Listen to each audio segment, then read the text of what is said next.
Assalamualaikum warahmatullahi wabarakatuh. Waalaikumsalam warahmatullahi wabarakatuh.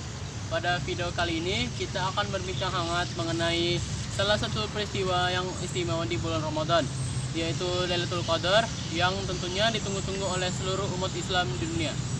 Silakan. Assalamualaikum warahmatullahi wabarakatuh. Alhamdulillahi rabbil alamin.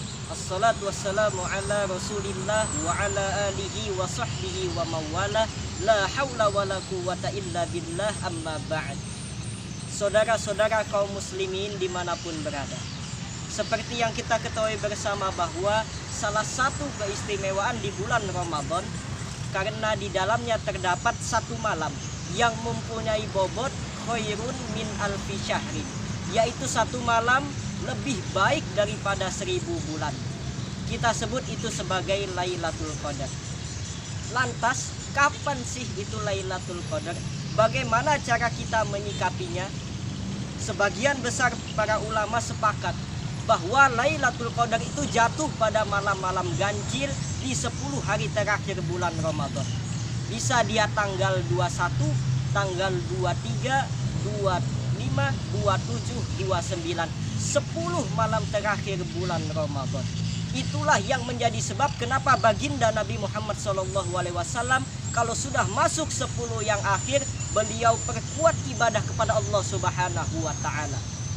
Sekarang yang menjadi persoalan adalah baginda Nabi Muhammad ini merupakan manusia yang mulia, merupakan manusia yang dijamin oleh Allah masuk ke dalam surga. Tetapi mengapa masih melakukan ibadah kepada Allah Subhanahu wa Ta'ala? Semata-mata mengajarkan kepada kita semua, mengajarkan kepada seluruh umatnya agar terus meningkatkan ketakwaan kepada Allah Subhanahu wa Ta'ala, tidak puas dengan hasil yang diraih hari ini dan harus mencari hasil dan membuat hasil yang lebih baik lagi di hari kemudian. Dan Rasulullah merupakan contoh sebaik-baiknya manusia. Laqad kana lakum fi Rasulillahi uswatun hasanah. Sesungguhnya telah ada pada diri Rasulullah itu suri tauladan yang baik. Dan wajib bagi kita umat Islam untuk menjalankan apa yang diperintahkan dan yang dilakukan oleh baginda Nabi Muhammad SAW. Kaum muslimin dimanapun berada, kembali kepada tema yaitu Lailatul Qadar. Jika Nabi Muhammad SAW di 10 hari terakhir beliau meningkatkan ketakwaan dan memperkuat ibadah kepada Allah Subhanahu wa Ta'ala, maka berbeda dengan kita umatnya yang apabila masuk 10 yang akhir justru malah tambah lalai. Karena apa? Sibuk membeli pakaian baru, sendal baru, baju buat anak, oleh-oleh buat orang tua. Sehingga apa yang terjadi? Konsentrasi ibadah kepada Allah Subhanahu wa Ta'ala menjadi buyar. Nah, bagi mereka orang-orang yang beriman dan orang-orang yang soleh, berjaga-jaga sejak awal Ramadan untuk mengejar Lailatul Qadar. Jadi tidak bisa pakai ilmu untung-untungan. Misalnya 20 Ramadan tidak terawih, 21 Ramadan terawih, 22 libur, 23 masuk. Kenapa? Wow, ini malam ganjil. Tidak bisa seperti itu.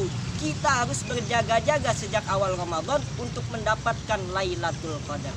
Lantas bagaimana cara kita menyikapi Lailatul Qadar tersebut? Dari sinilah kita melihat sisi betapa rahman dan rahimnya Allah Subhanahu wa Ta'ala, betapa maha pengampun dan penerima taubatnya Allah Subhanahu wa Ta'ala. Kaum muslimin muslimat dimanapun berada, umat-umat terdahulu diberikan oleh Allah Subhanahu wa Ta'ala umur yang relatif panjang. Nabi Adam diberikan 2000 tahun, Nabi Nuh diberikan 950 tahun. Ya, rata-rata umur umatnya sekian itu. Jadi kalau secara hitung dagang, kalau 350 tahun mereka bergelimang dosa, kan masih punya 400 tahun buat bertaubat. Umpama hitung-hitungannya harus begitu. Nah, kita umat Nabi Muhammad, umat terakhir, diberikan oleh Allah Subhanahu wa Ta'ala umur yang relatif pendek. Dan kalau nyontoh Nabi Muhammad umur 63 beliau wafat meninggalkan kita semua. Kalau seperti itu, kalau 40 tahun kita bergelimang dosa, sementara 23 tahun kita memperbaiki diri, bertaubat, kan gak seimbang neracanya. Apa lalu dosa tidak diampuni? Apa lalu tidak ada pensucian terhadap dosa yang pernah kita lakukan? Dari sinilah kita melihat makna yang terjadi pada Lailatul Qadar tersebut. Allah bilang, hei manusia, hei umat Islam, walaupun umurmu relatif pendek, jangan pesimis. Walaupun dosa yang kau lakukan bergelimang, jangan sedih. Aku sediakan, kata Allah Subhanahu wa taala, tempat dan waktu, di mana tempat dan waktu tersebut adalah tempat yang waktu yang spesifik dan istimewa. Tugasmu sebagai umat Islam, tugasmu yaitu memanfaatkan peluang tersebut, memanfaatkan waktu tersebut sebaik mungkin. Allah Subhanahu wa taala menurunkan bulan Ramadan ini yaitu untuk muhasabah diri kita kepada Allah Subhanahu wa taala. Allah menciptakan hari yang paling mulia yaitu hari Jumat. Allah menciptakan tempat yang mulia yaitu Ka'bah, Mekah. Allah menciptakan waktu yang paling agung, yang paling mulia yaitu malam Lailatul Qadar. Satu malam tetapi lebih baik daripada 1000 bulan. 1000 bulan itu kan secara hitung-hitungan 83 tahun. Dan jarang sekali orang zaman sekarang yang umurnya sampai 83 tahun tersebut. Kaum muslimin dimanapun berada, oleh karenanya kurang lebih 24 jam ke depan kita sudah memasuki fase di mana kita memasuki 10 malam-malam terakhir bulan Ramadan. Kita akan berpisah dengan bulan Ramadan ini. Oleh karenanya mari kita sing-singkan lengan baju, kita hamparkan sejadah, kita perkuat ibadah kita kepada Allah Subhanahu wa taala agar kita tergolong orang-orang yang mendapatkan Lailatul Qadar tersebut dari Allah Subhanahu wa taala, dan insya Allah kesalahan-kesalahan kita yang telah lalu akan diampuni oleh Allah Subhanahu wa taala, sebagaimana Allah berfirman, yaitu man shoma ramadhana imanan wahtisaban ghufira lahu ma taqaddama min dzambi. Apabila seseorang melakukan puasa karena menggapai ridho dari Allah Subhanahu wa taala, maka dosa-dosanya yang lalu akan diampuni Allah Subhanahu wa taala.